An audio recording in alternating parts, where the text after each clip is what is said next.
snapping process? Well, I mean, you can only imagine how much we're trying to, every day. I mean, we're doing it before practice, during practice, and after practice. In the weight room, they're getting extra snaps. So, it's the thing you can't simulate out here is 60,000 people yelling, somebody barking out the cadence from 6 feet back, and just having to block a guy 310 pounds across from you that you don't know which direction he's going to go and that sort of thing. So that's what makes it a little bit harder out here. But, it's no excuse for it. We got to get it fixed, and Bunchy's working on that, and we're exploring all options to see how we can get it fixed. You still feel comfortable in kind of Bunchy's ability to fix that? And Eddie said that you were even trying to get like Drake and Luke Fortner and other guys in there as well. Yeah, we've tried up to 5 guys at snapping the ball. Bunchy's done it the most.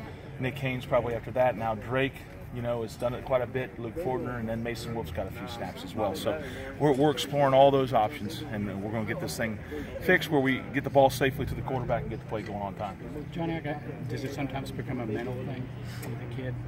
I mean, I think sometimes it get it's like a golf swing or anything else. You start thinking about it, and the more you think about it, sometimes, you concentrate and focus on the wrong thing, and then all of a sudden, you're launching one. But it's unacceptable, and he knows that, and we'll get it fixed. Overall, how did you think your guys played Saturday? I thought it was the most consistent we played against a Florida defensive line. Obviously, we still made mistakes. We had 3 sacks that we accounted for.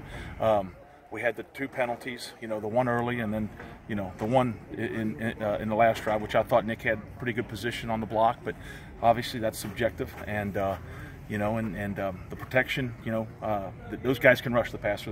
They've always been able to.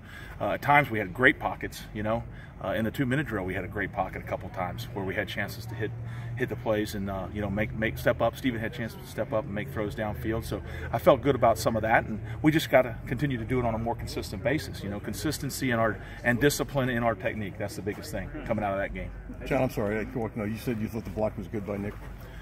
I felt like he was in good position. Now on film, I felt like he was in good position. If that's holding, you could probably call holding quite a bit in the SEC. In run blocking. A lot of times when guys' feet get them out of position on blocks, and they're no longer between the ball carrier and the defender, that's when it kind of occurs. And I felt like he was there, and obviously, the official felt different. And that's his opinion, and he threw the flag, and that's what matters. What kind of challenges do you anticipate from Eastern Michigan's defensive front? You know what? They're very disciplined front. They don't do a ton, but they're good at what they do.